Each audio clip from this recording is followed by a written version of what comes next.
Which one's the best crypto asset? Well, Bitcoin's the best crypto asset. Okay. What's the second best? There is no second best. There is no second best crypto asset.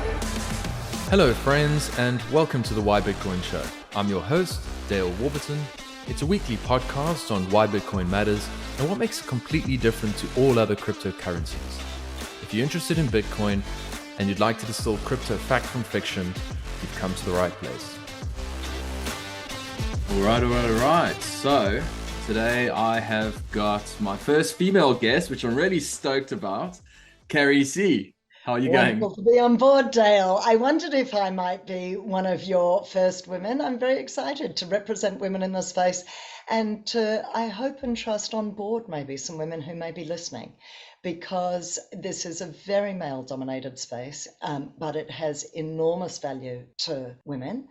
And I would dearly love the message to get out amongst the female community in Australia and elsewhere because of the power of what it can do for us financially and in terms of freedom and financial freedom, if we put those two together. So thank you for having me on board. Oh, no, you're so welcome. And when I think of Bitcoin, I think of it as being kind of apolitical. I don't know what the appropriate term is. If it is, it knows no gender, it doesn't care. And it just so happens that when one looks at the demographics, they tend to be largely male. I hope we can unpack that particular topic. I know you've spoken about it previously, but let's get cracking initially with a brief introduction as to yourself and how you found your way into this world of Bitcoin. Thank you. And I always want to try and be fresh about this story, but you can't help it. Your story is your story, isn't it? And it only happened one way. So here's the kind of potted history, as it were. So I had my own business, still do, have done for the best part of 28 years. I mean, a bit of a story, and there was a bit of divergence along the way, but it got smashed during COVID lockdowns. And I went from being really quite successful and incredibly busy, and then I pivoted during the first year of COVID. So I do corporate training. So I train businesses in business people, mostly from medium and large businesses, in presentation skills, influencing skills, so business communication skills, business writing skills, etc. So I pivoted and we started to do all of that work online for the first year. But I'm in Melbourne, Victoria, and there were 6 lockdowns. So what happened come the second year? So we went through 6 lockdowns in Melbourne, Victoria, and what I found in the second year, so this is 2022, is that clients started to think, okay, we're opening up. So we haven't minded at all this online training business. That's fine. It's worked surprisingly well, but it's clearly better in person. We'll schedule you to come back into our office. And so we would schedule and then we would lock down again. And so then we would put it on hold and we'd open up and we'd reschedule and then we would lock down again. So actually 2021 in terms of lockdowns wasn't bad for me. 2022 absolutely killed it. And then that last lockdown, so we had a big 4-month lockdown towards the end of 2020. We had another big lockdown at the end of 2020. Oh, I'm losing track of time now. But anyway, 2021. We all have lost track, yeah. It's a mess, isn't it? And that really broke it. And then the 2022, so we opened back up again, but people weren't focusing on business communications training in any way, shape or form. There was a lot of wellbeing training going on and then leadership training to help people navigate through that, which I got involved in a little bit. Anyway, So how did this lead me to Bitcoin? I needed an alternative source of income. Not only because I immediately needed a different source of income, but also because I realized how reliant I was on a business that was very locally dependent on clients and on local government. State government is what I mean by local government there. And I never wanted to be in that situation again. And I thought, I cannot be in the world with a single source of income, reliant on a single source of income. I need a second and or third and or fourth source of income. So a girlfriend of mine who's a nurse, single mum of 2 boys. In fact, the reason we became friends is her youngest is closest friends with my son, or they were for a long time through primary school at that stage. And she made a fortune in the 20, I'm going to say 18, 19. There was a bull run somewhere in 17, there. yeah, I guess 17, 17. yeah, and then 18, 19, I think sort of petered out, but I guess it depends when you got in, hey. Yeah. I don't know exactly when she got in. Anyway, she's traded very smartly. She's a very shrewd Chinese woman, and she's a nurse, but she's mathematically brilliant, and she's a smart cookie. And she did a lot of training and trading, and she did actually really well. And she bought her dream house. I don't want to encourage anyone to go out and do that. I tried it, didn't work for me. So she was getting a lot of mentoring from a close friend who lived down the road from her as well. And so I thought, okay, well, I'll try that. And so I went down the track of trying to learn to trade, and I got involved. First of all, I was looking at shares. Then I started looking at Bitcoin, but I just wanted to look at Bitcoin funds. So then I got involved in like a Canadian Bitcoin fund, which is unbelievably difficult to buy Canadian shares from Australia. I can't tell you, the cost is Okay, exorbitant. wow. They have this special tax or levy if you want to get involved in Canadian shares, and it's a nightmare. Anyway, so I was trying all this stuff. I got involved in gold miners and all sorts of bits and pieces, and then one thing led to another. I got hit there. I got hit on Celsius. So I'd gone down that track at one stage, so I lost money there. There was a company called Invictus that did a top 20 crypto businesses fund, and I got hit there because they were on Celsius. I had money in Luna, that went over. So between one thing and Luna, I had been making this, fortune and thinking, Yeah. oh my God, I'm a genius, and then of course it all goes to hell in a handbasket, and suddenly you're not quite the genius you imagined. And so that all went to hell in a handbasket. Meanwhile, I'd been starting to understand about Bitcoin and differentiating between Bitcoin and crypto and starting to get the hang, and kind of separating the wheat from the chaff, and ended up just becoming, I'm reluctant to call myself a Bitcoin Maxi, but for all intents and purposes, in a practical sense, in terms of my focus, I'm 100% Bitcoin. Okay. But I tend not to bag the other, really, because I just don't know enough about all the other cryptos to know if there are any actual use cases out there. Yeah. Okay. Yeah. That's fair enough. It Yeah. sounds like your journey is not that different to a lot of people. I mean, I similarly initially got exposed to Bitcoin, I guess, in a serious way around 2020. I'd obviously heard about it before, but spent zero time. And then, similarly to you, started buying shares and looking at all different types of things. I started looking at Cathy Wood's ARK Invest Yep. fund and the technology ETF, and opened up an account with this crowd called Stake, so I could buy some I'm MicroStrategy at shares. stake.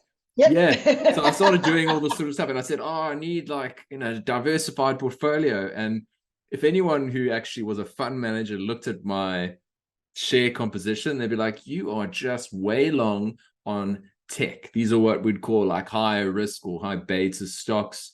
And so, yeah, I too thought I was a genius for a significant period of time. But in terms of, fortunately, I managed to miss a lot of the crypto noise. And I think it's interesting that you don't describe yourself as a Bitcoin Maxi. So perhaps let's unpack that a bit more. Is it largely because you feel that there may well be some use case amongst the, let's call it 30,000 tokens, that we're not aware of right now, or that might exist right now, and you're not in a position to be able to make that assessment? Give us sort of a little bit more info in that regard. Look, I'm incredibly aware of my own ignorance. So, and I'm not a geek. I haven't come at this from the techno angle. So for me, the macro story makes sense. So for me, I was brought up by a gold bug. My mother is a hardcore gold bug. I understood the problems with the fiat system as we know it from a very early age. And so the economic story and the geopolitical story of Bitcoin, which we can unpack in more detail as we go, came incredibly intuitively to me, whereas the tech side of it doesn't. That's taken a lot of work, and I'm nowhere near I'm really, I'm not that young. I'm not tech kind of intuitive. I'm not that generation, it's been brought Yes. up around it. And so for me, the financial story made sense with Bitcoin. And so I'm really comfortable reading books about the history of money, about economics from a range of different angles. I started to do an economics degree at university. I was in financial markets for 10 years before I moved into corporate training. So that side of it is relatively easy for me to wrap my head around. Yes. So for me to say there is no use case out there for any one of those 30,000 cryptos, I just don't know. I mean, I've done some work with some crypto-based or blockchain-based businesses that don't have tokens, so they're not known. But I was doing some presentation skills training with the CEO, and this is two different businesses, and one of them is putting on the blockchain the entire water system of the Northern Territory and Queensland. Now, you can't tell me that's not a use case. Now, that's not a business you can invest in as a retail investor. I don't know if she's got venture capitalists on board, Mm. but that's a use case. So I just don't know. But the problem is, as Yeah. soon as they tokenize, this is the problem. She has no tokens out there. The problem is once they tokenize, which makes it available to you and I, the retail the investor, then you get tokenomics involved. And the tokenomics always make it dangerous because they're centralized and because they're inflationary and because they are pre-mined and they can be splashed onto the market, they can be dumped onto the market, and the centralized owners, businesses hold onto a stash and that can be dumped at any stage. And so it's Yes. just not trustworthy as soon as they are tokenized. Yes, I think it's a fair assessment of every crypto that is a token. I think if we spoke with our friend JP, he'd probably disagree with the assessment of putting, I think, the water supply on the blockchain. I had a fantastic conversation with him, and he's very much technically minded. I Yeah, similarly to you am not. Perhaps I venture out of my lane from time to time. I try and like play at the fringes of my circle of competency because I constantly want to learn more and more. yeah, And I think the way that he would describe it is as a database structure, it's inefficient. So there needs to be a really, really good reason for putting yeah, something on the blockchain. And the only good reason that we've found to date is money, which we've got, because otherwise it's too slow, it's too expensive. You may as well just run it on centralized servers.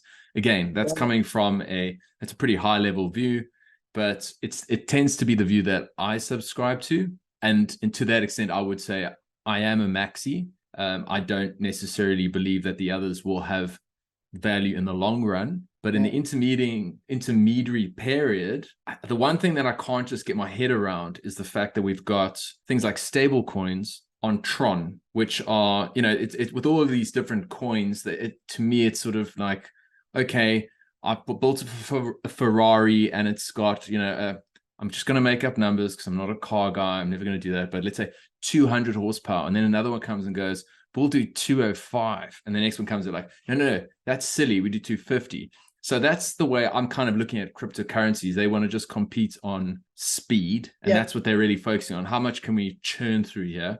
That, the transactions, the blocks are added to the blockchain every 2 seconds, as opposed to every 10 minutes with Bitcoin, more or less. So that's the way I look at it. But anyway, long story short, the reality is that stable coins are being used around the world, especially in developing nations where they don't necessarily have access to fiat that would be far better than what they've got. Let's say you're in Malawi, you've got Malawian kwacha or South African rands or whatever.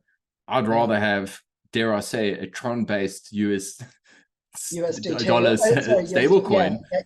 And so to that extent, that's the one like question mark. But I think otherwise, you've got to admire, the fact that you've kind of said, look, I just don't know. And I similarly don't have that technological background. I'm much more inclined towards understanding the sort of geopolitics, the macro, the finance. And I just never was attracted to crypto because I'm not a tech guy. which is Yeah. actually maybe quite fortunate in a way. But this is the great thing about this space is there's new people coming in all the time. We all come from different backgrounds. We all come in with zero knowledge of this space because it's still such a new asset class. So, well, and by definition, when you're new to it, it's new, like, so everyone's starting from scratch as soon as they're new to it, as soon as they touch base with it. And what I particularly like about this space, and I may be wrong about this because I know there's Twitter arguments online, between Bitcoiners, but ultimately at the end of the day, most people are willing to help you learn. So I will post a question on Twitter and 99.9% of the community will be more than happy to, rather than diss the question or make you feel embarrassed for having the question, they will answer it. So the way that you've just gone, here's what I think JP would say about that. I now take that on board as part of my learning. You've taken it on board as part of your learning. And so it goes around. We all become more and more equipped. And the thing about Bitcoin is, and it's funny because I was just looking up some stuff today about the question people often have, and I never answer well, around could the government just shut it down? Right? Yes. So I put that question on Twitter and I got a range of answers, and I actually put it in another thread as well. And somebody answered me over there and included a link. And so I just got all these different angles of here's a better way to answer it than the way you're currently doing it. Right? Yes. Yes. And I'm like, great, I feel better equipped now. Not only do I feel more knowledgeable, do I understand better some angles that I hadn't thought about before, but I'm better equipped to answer that for other people. And that to me is the way the community works. And so for me, it's not especially helpful to go all out and just go, don't be ridiculous, there's no use cases out there. Yeah. Which just makes me feel, I mean, I don't mind feeling small. I've got no problem with that. But it doesn't further the cause, and it doesn't build on my knowledge and my ability to then help other people. Yes, exactly. And I think what you're describing is this generous nature and willingness to help that I've experienced, particularly since I came out the Bitcoin closet, if you like. I was in a non for a period of time, call it a year. And Bitcoin was an absolute dumbfire of just people whinging, complaining about, and pretty conspiratorial, which in hindsight is a lot of it's actually bared fruit in the end. A lot of other conspiracies of 2020, let's call them, and we're seeing just how things are mapping out. But I didn't find that engaging as an anon was very productive or helpful. I've since found that by coming out the Bitcoin closet and transitioning, I've got such an amazing reception from people, and people are just more than willing to help in every single way. There's just this amazing sense of support, and it's just such a welcoming community that when I think of myself here in Australia, I don't have a tremendous amount of normal friends. I mean, I'm so stoked that I've got my family, and my family is my rock. But my sister lives overseas. My parents live overseas. The friends who I grew up with are all overseas. And the Bitcoiners here are my Australian family, and they're my friends here. And this is the community that I want to be a part of. And that's what's so awesome about it, because once you've sort of acknowledged you can't go in arrogant. I say that's a precondition. I don't know if you would agree with that. But if you come there sort of saying, oh, I know something about this, and now I'm going to teach you something about it, you're not going to be well received generally. But if you're humble and you're prepared to learn, at least from people who've been there and done that, I just think that it's a tremendously open-minded community, notwithstanding whatever people think about Maxis. True story. Yeah. My situation was during COVID, right at the beginning, I was asking questions. I've always lived my life quite openly. Like, everyone knows what I think. I'm not very good at hiding, I wear my heart on my sleeve. I am what I am. I'm loud, I'm noisy. There's no real sort of, I try to hold back. I remember really admiring this girl at school, funnily enough, who came up on my feed recently. She was really quiet. And I was like, oh God, I wish I was like a quiet person, like how she seems so dignified in a way that I never am, never was, never will be. So early COVID, and I'm going, hang on a moment, are we sure about all of these lockdowns? Are we and I really posed it as questions on Facebook. Like, I really was so careful, I thought, about the way I phrased it, because I Mm. was genuinely asking the questions. And what about the costs of this? And surely, what about this thing of dying with COVID versus, are the and then are the stats being correctly quoted? And then I remember getting really upset one day about, I got really frustrated with everyone putting their faces in those little circles going, I got facts today. Oh dear. Oh yes. And I'm like, I wrote, do you imagine why are we doing this? Couldn't it be counterproductive for people who are hesitant? Don't we want to just be a little bit more, less proselytizing and more kind of and I got called angry, and I lost friends left, right, and center. Now, many of them were just Facebook friends anyway. I wouldn't call them Mm. close friends, but I actually lost one very close friend in that space as well.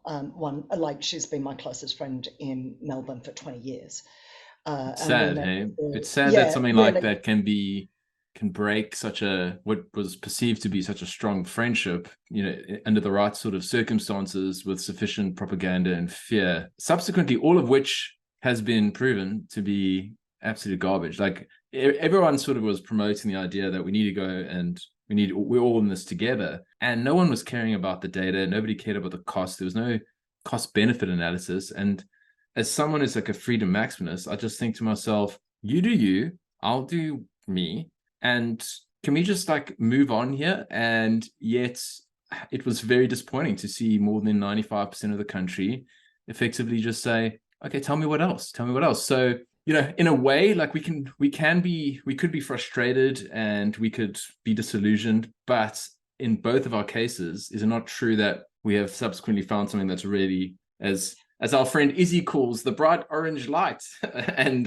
something that just Absolutely. brings my life, it brings a lot of joy to my life. And instead Yeah. of being a wizard with cultural affairs and knowing that every single one of our prime ministers around the developed nations are effectively, World Economic Forum stooges, that there's so much more to everything than sees the eye. The media is all garbage, none of it's real.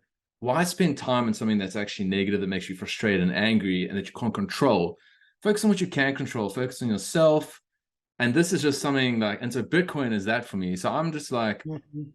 my mindset's like completely 180 from, let's call it like mid 2020, 21, because I couldn't leave the country to go see my family. And that was one of the saddest parts of it all for me, because I just thought if something happened to them, I Mhm. would not be able to, we've committed our lives to Australia, but I'm not a citizen. So if I leave, I'm done. Yeah. And my pets are here. My pets are my babies too, and they're gonna have to come with me, and we're gonna have to leave forever. So that wasn't really a choice. Yeah. So it didn't feel like there was a choice. So yeah. Anyway, I don't want to harp too long about it, but it was a challenging period that I think, on reflection now, it's come full circle. A lot of it's been exposed as being absolute garbage and propaganda, and at the same time, our lives are so much richer, is it not? Well, that's right, and that's absolutely where I was heading. I mean, it was a period of enormous difficulty for a period of time, because it took me a while to really land on Bitcoin and to really sort that through. I was doing a lot of kind of learning about technical analysis and still trying to trade and all of that Mm, stuff. And I still love technical analysis. I can play with charts for hours. I really enjoy that. I didn't meet another Bitcoiner for a really, really long period of time. Well, of course, because we were shut down. I remember I came across an ad or something, some talk about the Miami conference in 2022. And I saw speakers coming up, and obviously Lynn Alden and like some of the big mm, names that yeah. you've come to know and love because you watch so many videos on this stuff. And so for the early part, they were my family, a bunch of people on video on YouTube who Yeah. I'd never met, was never likely to meet. And then I saw there, and then Michael Saylor was going to be speaking there, and then Jack Mallers was going to be speaking there. And I'm like, I am getting out of this country. I had updated our Australian passports for the three of us here. I'd updated our British passports because I thought I can't rely on just having an Australian passport. I Mm, want a mm. second option. I'm now looking at third options for the three of us. And I like almost within weeks of us opening up, the Miami conference was on, and I got out and I ran, and that was the first time I met another Bitcoiner. It was in Miami. Brilliant. And I did a bunch of volunteer work. So I volunteered for the first 48 hours or more. And I just met all these other volunteers. And for the first time in probably 2.5 years, I met people who thought and felt the same way about me as freedom. Many of them had moved countries or states within the US to more freedom supporting states and countries. Yes, yes. And I almost cried with relief. It was just amazing for me. And it was just a phenomenal experience, that first Miami conference. Well, I've just been to my second one, and that was phenomenal as well in a Yes. completely different way.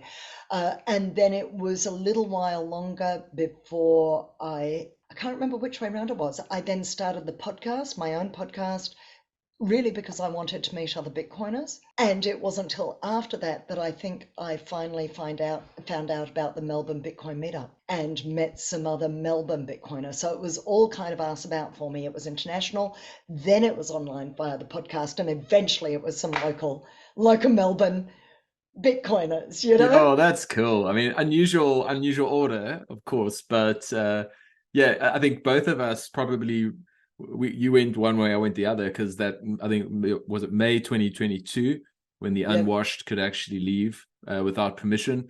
And yeah, so I was on the first flight back home to South Africa, and there was almost the sense of like, I actually could have I was pretty much ready to cry. I was so happy because it felt like being let out of prison. It sounds like a exaggeration, but it's true.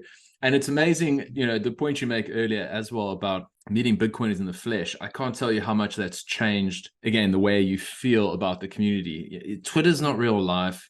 There's so much data out there about how if somebody calls your name in the street and runs up to you and screams, "You're an idiot, you're an asshole," you get fucking punched in the face. That's like the real world. But in Twitter, someone can say something you don't like, and you can just go and say the most horrific things about them, and they can't do anything. And so, this is sort of like, I don't really take Twitter as seriously as I do my engagements with real people. And so, yeah, it's just so nice to hear that upon arriving there, you just feel like you've connected with your tribe. And I absolutely resonate with that 1,000%. You mentioned also the 2022 conference that's just happened now. I believe it was slightly smaller than the year 23. Yeah. God, sorry. What year am I in? Whoops. Yeah, I'm interested to hear how you found this year's conference different to last, given the fact that it was also a bit smaller, and also perhaps that we're in this bear market. Yeah. Well, look, I think every year is going to be different, and your experience is going to be different, and where you are in your personal journey is different. So I did, for instance, just as a little bit of background, so I used to go every year to a hippie festival called Confest. I don't know if you've ever heard about it. It's a clothing optional event. It's maybe 10,000 hippies, and it's like you've got all these wonderful kind of workshops, from tantra to massage to yoga to theta healing to, I don't know, sound healing, all sorts of stuff, right? Amazing stuff. Fantastic. All acoustic. So there's a chai tent, and there's fire twirling, and there's all of this stuff. And every year that I would go, sometimes twice a year, in the early days it used to be on twice a year, and every experience was different. So whether the event is changing, the world is changing, you're changing, who you are, so all of that. So the second event for me was, it's almost like when you have your second child, not that I would know this, but what they say about having your second child, it's like you're a different parent by then, and what you bring in terms of experience is different, and the child is different. And so what are the variables? But so was 2023 very different from 2022? Yes, both as a conference and in terms of my experience of it. So as a conference, it was smaller, it was bear market. It felt a little bit samey in terms of the speakers.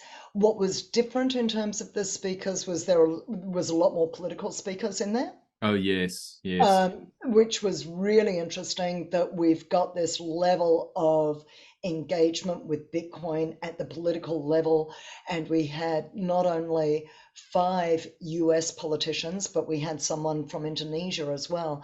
And I'm very interested in the take up around the world, and I would be really interested. I'm trying to speak with people at the moment. I've just spoken with a gentleman in Namibia last night. I'm coming up to speak to someone in Peru, someone in Bulgaria. Like, I'm just really interested in the take up around the world.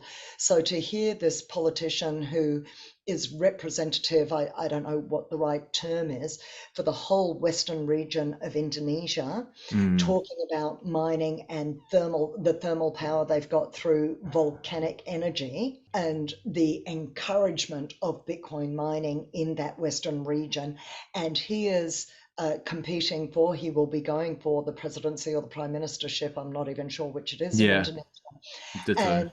And he's a Bitcoin, he's pro Bitcoin, you know. So to see that kind of uptake, and to chat with someone last night in Namibia about the take up of Bitcoin in Namibia, and I spoke recently to someone in Kenya about the take up of Bitcoin and the circular economies that are happening in Kenya, and you're getting this groundswell, and so we can work in a bit of a bubble. And I think it was really exciting to see this Indonesian guy at the Miami conference and go, come on, let's get, because there's a lot of, I mean, we've got to, what is it about Scandinavia? Why are there so many Scandinavians in Bitcoin? Every second accent I hear is Swedish. Oh, really? Eh? So I suppose maybe they're open-minded, I don't know. So I found that really exciting. I felt that the energy wasn't quite the same as when it was double the size the previous year, but it meant that there was greater opportunity. Now that I've got my own podcast, there was this greater opportunity to actually meet people very personally. So I got to meet some people who are my personal heroes and have real conversations with them and go out for dinner with them. And so there was a whole different level of engagement with people who traditionally I would have thought were a bit more out of reach, or certainly felt out of reach to me in 2022.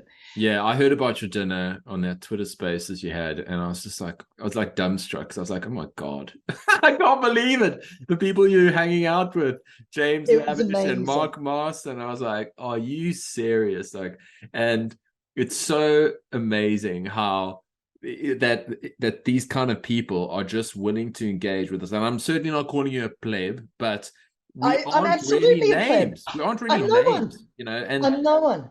This is just the spirit of the Bitcoin community. It's just this openness. When people see that you are sincere and genuinely trying to educate people, contribute to the community in some way, shape, or form, their hearts open up to you, man. And that's what's so epic about it. It's also interesting you talk about a country like Indonesia, because they are a really, I'm going to butcher the population. I think that's literally like north of I'd say 180 million, maybe even 200 million people. It's like a huge country. And so they're the 4th biggest population in the world. There we go. There we go. So that's a fascinating development. And you're going to find probably there are going to be pockets of the world like that who embrace the natural resources they have, like geothermal energy, just tap into that, start mining Bitcoin. I mean, why wouldn't you? And that could possibly be the reason why we're seeing the hash rate sitting at the level that it is right now, despite being a bear market. There's a thesis that perhaps nation states are quietly getting involved, and that's yeah, exactly. And how sneaky and fantastic would that be? And yeah, so in that sense, it's really encouraging to hear. And I'm also stoked to hear that you're talking to people in Africa, because obviously Africa is my origination, and so. Yeah, there's also a guy who I don't know if you've connected with at Bitcoin Maxi, Herman, and absolute legend. Unfortunately, I interviewed him when I was working in the shitcoin media world, and never got the opportunity to publish it because we had to pivot and jump onto FTX and God knows what else. But I'll certainly link you up with him, because he is such a good guy and is doing fantastic things there with the community. So that's Bitcoin Maxi there, operating out of South Africa. But that's Yeah, fantastic people. Carri, I think you and I could talk for hours and hours. And I'm also cognizant this is an evening for both of us, and we're not Robert Breedlove and Sailor. I always use that reference, but that was a monster. And perhaps even more recently, Marty Bent and Balaji. I'm just about 3/4 of the way through that one at the moment. I just finished it, so yeah, I definitely smashed that one out, and yeah, some really interesting theses that they've got. But Yeah. the specific question I wanted to ask you, as I mentioned from the outset, is you're the first woman in Bitcoin who've actually interviewed, and I'll be honest with you, there's not that many. I mean, I'm trying to reach out and connect with various female Bitcoiners because everyone brings a different perspective, and I'm interested to hear. Perhaps maybe you could share with us, what do you think the dynamics are? Why are the dynamics as such that 80 to 90% of Bitcoiners seem to be male? The most common one is the men are interested in things, women are interested in people, but I'm not as satisfied with that because I've encountered like women who think like engineers quite often. Yeah, and there are, but it's still a relatively small minority.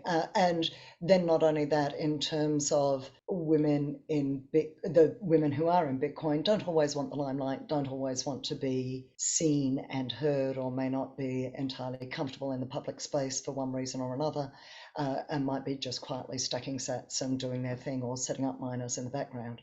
Why do I think it's the case? Joe Rogan does a great piece in one of his live comedies where he does like a stand-up piece where he talks about, he goes on and on and on, and it's really rather fabulous about all the things that women are great at, and the women in the audience are cheering him on, and then he balances it with one thing at the end and going, okay, we're all very comfortable hearing how good women are in all of these things. So the one thing that's also proven is that men absolutely outstrip women when it comes to invention and entrepreneurship. So invention being that engineering meets creativity, and entrepreneurship being risk taking and that kind of drive to build, to create. And I do think it's evolutionary, and it is a very techie geeky space, particularly in what I'm going to call these still are quite early years. And that is not to suggest that there aren't brilliant women in IT and finance and fintech. There absolutely are, and they are in Bitcoin. I mean, you've got so Hut 8 and what's the other one? So some of the big listed miners DD in the plus. US. Sorry. I thought you were talking about individuals. Apologies. Yeah. Yeah. But there's women over there. You've got people like Lisa Huff who are doing amazing work in sort of bringing mainstream banking and finance meets Bitcoin. So finding that space, and also then supporting gas miners to use their wastage in Yes. Bitcoin Yes. mining and all Okay. of that stuff. So there's a lot of very smart, capable women in the space, but we don't hear from them as much. And maybe it's a slower process because women are just crazy busy bringing up their families. And as you know, with the fiat system that we've got, they've got to work to pay the mortgage. Too often they end up single. And so then they're paying the mortgage and bringing up the children, and they're probably doing the majority of that anyway, or the child rearing, even if they do remain married. And so you're working, you're bringing up the kids, you're putting as much time and love and effort into them as you can. You're running the household a lot of the time. The guy doesn't do as much in the way of household, chores, as it were. Stuff. Then there's looking after your own parents as well as his parents, wanting to keep them supported. And women are just spinning their wheels at 1,000,000 miles an hour and exhausted with it. And the idea of now getting your head around the entire monetary system and the complexity of the fiat world that we live in, and also just the emotionally, it's really hard to kind of go to not be overwhelmed by just how giant and against you. I'm not finding the right words, but the whole system is stacked against you. Yeah. I know. And it's a Yeah. big emotional piece to take on board, like just how small you are. I think this is part of the journey of unraveling the fiat system. And you can't help, you talked about conspiracy theories before, you can't help but kind of find yourself not in conspiracy theories, but just really understanding that the odds are stacked against you, that you're up against, you are one tiny person in one tiny corner in one tiny house. You're just you're not even an ant, you're not even a speck of dust, and the system is set up to break you and bleed you dry. And that's a big emotional piece to take on board when you're just busy trying to run your life and pay the next bill. That's 100%. Hey, there's other things that are taking all your attention away, and yeah, the last thing you're thinking about is the monetary system, and you're thinking about like the food. Are we eating the right kind of food? What about just pick a industry? Like, you don't necessarily have the time, and perhaps just naturally you don't have that inclination. So I had never thought about this before, but Bitcoin's total addressable market, if you think about it in the bigger picture, ultimately in terms of the individuals who hold it, should be more reflective of 50-50. I mean, you could say, for example, if I hold the wealth in my name, but it's my wife and it's our Bitcoin, if you like, but over a long enough time span, I can see, okay, more or less 50-50. Perhaps it is because we're in the early cycle of the S-curve adoption, where only like 0.5% at best of the world have actually adopted this. So what are the characteristics of the 0.5%? And that's probably would explain a lot of sort of why you have so many guys in it as opposed to women, because guys are naturally more interested in things. Perhaps they are more adversarial in their thinking than women. Perhaps they trust less, or more difficult to trust. I mean, that's a generalization, but yeah, it's a really interesting one to unpack, because I'm pretty sure over enough time span, you'll see that more or less it's 50-50. And I think the interesting opportunity is that for now, people like you and I who have our podcasts, and we're talking to probably what's like a 80-90% male audience, I'm pretty confident that within 10 years, that's going to be significantly altered. And you can't really say the pace of whether that's going to be, but as soon as Bitcoin crosses that mainstream chasm and suddenly becomes, of course I have Bitcoin, I have email, I'm on the internet, that's where it's going to go. That's, I think, the point where you have more putting equality in inverted commas, because it's not as if Bitcoin's discriminating against anyone. It's there for anyone who wants to take the time to understand it and buy it. But yeah, I think those are some interesting insights, and there are just some innate differences between men and women, and particularly at this early stage, it just makes perhaps men more inclined. Yeah. I do think it is about at this early stage. I think there's a point where it's not a Bitcoin industry, it's not a Bitcoin community, it's just Bitcoin. And I think once you get to the point where the usability is just really fast and easy, see that this is what I'm seeing in the communities in Africa. I'm not sure whether it's so male dominated in Africa, because they're using it. They're using it. They're not stacking sats and theorizing about it. They're just, let's go, here it is, voila.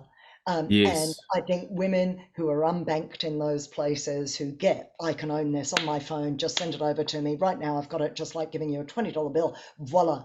And so a little bit like it's a ground up movement from developing countries to Western countries in Bitcoin in general. So I think it will be the case with women.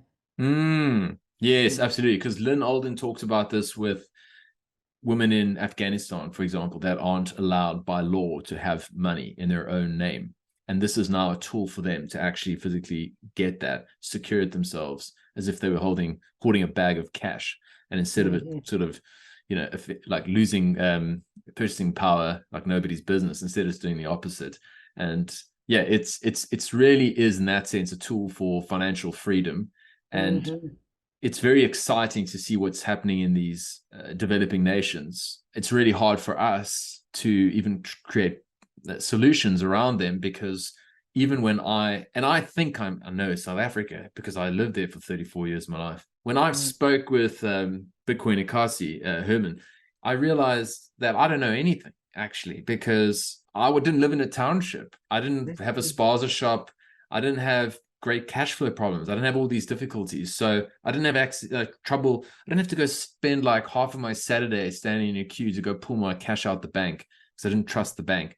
Weird stuff like that. Like that wasn't a thought in my head. So I don't feel like most of us are in a great position to be able to build solutions around that. But I think the optimal solution would be fantastic UX, more or less something along the lines of like a stable sat. And Pete Wynn has spoken about this. Pete Wynn of Fediment has spoken about this, where you're just pegging the value of Bitcoin to a fiat currency using derivatives and whatnot in the background, so that you don't have that volatility. Because when your cash flows are tight, you just don't have that margin for safety in that sense. You can't wake up the next day and like have 5% less. It's just not going to work. So if you want to use it as money and better money through Lightning, stable sats, good UX, and people just being able to say, hey, I can actually, it's like digital cash, except I don't have to have this shitty rand. I can have a US dollar. Yeah, it's so powerful and it's so encouraging. And yeah, I'm really stoked that you're paying attention to Africa, because it's just like, it's an absolute basket case in so many ways. And then you start seeing what these little grassroots things are doing, and just so encouraging. Yeah, absolutely. And I think we've got to be careful of calling it a basket case as well, because there's a lot of big thriving cities, smart people, switched on entrepreneurs. And, I think we've just got to be very careful about how the Western media has positioned Africa and the propaganda we get around it. And I don't want us talking down to them and about them, because I totally hear you. Got to kind of be smart about the way you smarts going on there as there is in the West, and they get practical application very, very quickly. I want to distinguish between people and the governments. Very different. Yes. That's the thing. 100%. The governments are absolute criminals and thieves. There's nothing to it. They're nothing beyond that. They are, if they're not authoritarian, they pretend to be democracies, and they just basically, it's like, imagine you had a field and you had 1,000 cows, and it was a giant paddock, and basically you could create generational wealth. These are the types of people who would literally just slaughter them all within the first week and then just be impoverished. They can't do anything right because they've got a socialist mindset of not wanting to contribute. They can't contribute anything meaningfully. The government, the people, when I think about my South African brethren, they're the most optimistic, ballsy people, and they just will like walk through fire to get shit done, because the government will smash them in the face day in and day out, rolling blackouts, shitty roads, all these kind of things. And they just make a plan. There's a phrase I like to use, it's called a boer maak 'n plan. It's an Afrikaans phrase meaning a farmer makes a plan. And basically you just get shit done. Like, you can bitch and moan, but just get it done. Okay, so there's this rule around that. Okay, we'll just create this rule. We'll just go around that. You don't ask for permission, you ask for forgiveness. You just do stuff. So yeah, Africans are some of the most proactive, just like really smart, capable, practical. You get a lot in India too. I mean, the innovation. There's I think it was a Clint Eastwood expression, one of it, adapt, improvise, and overcome. You just find a way. You just wire this thing up to that thing, and you try this, and you try, let's just come up with something. It's not pretty, but it's functional. Yes, totally. Yes, the resilience of the likes of India and Africa is just breathtaking. Carri, as I said earlier, I think we could talk a lot more, and I think we certainly will. I don't know if you're going to the upcoming Bush Bash. We can talk offline about that. But I'll be there. Okay, brilliant. And then you'll meet my wife, my orange-pilled wife. Yeah, I'm so excited about that too. Thank you so much for your time. It's been really cool. Just fleshing some ideas out. We haven't actually had a chance to chat one-on-one much. It's sort of been here and there little conversations, but I've really enjoyed it. Please go and plug your podcast, because I think you should be super proud of what you've done thus far. You haven't been doing it for a long time, so plug your work, go and spruik your stuff. Oh, that's really kind of you. So my podcast is Bitcoin People. It's on YouTube, although I have been trying to upload it when I remember to Spotify and via Anchor.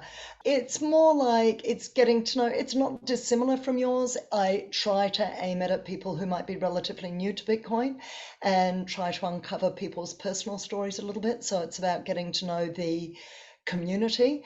And my aspiration is to be the Oprah Winfrey of the Bitcoin podcast world. Oh, I So love it. that's the kind of energy I'm trying to bring to it. Oh dear, there's a car. You got a car. You got a car. You got a car. Let's hope it gets to that one day. Oh, I'll be cheering for you. No, thanks so much. It's been really awesome, and yeah, we'll catch up very soon. Thanks for having me, Dale. Really appreciate Awesome. it. Absolutely gorgeous to be here. All the best. Thank you. Cheers. Thanks for listening to today's episode. I hope you enjoyed the conversation and that you got some value out of it. Either way, hit me up on Twitter and let me know what you think. My handle is Dale21M. If you've got any suggestions as to people you think I should be talking to or topics I should address too, I would love that sort of feedback. Otherwise, if you want to support the show, there's a couple different ways you can do that. The first is just to share it amongst your friends and family. The more that people hear the message that Bitcoin and crypto are not the same thing, the better. And I want to help people understand that. The second thing you can do is give me a 5-star review on whichever podcast app you're using. Of course, that's only if I deserve it. And last but not least, if you want to stream sats my way via the Fountain app, I'm not going to say no, but it's not expected. Thank you so much for your support thus far. It means the world to me. I appreciate the hell out of you, and the best is yet to come. Much love, friends. I'll see you on the other side.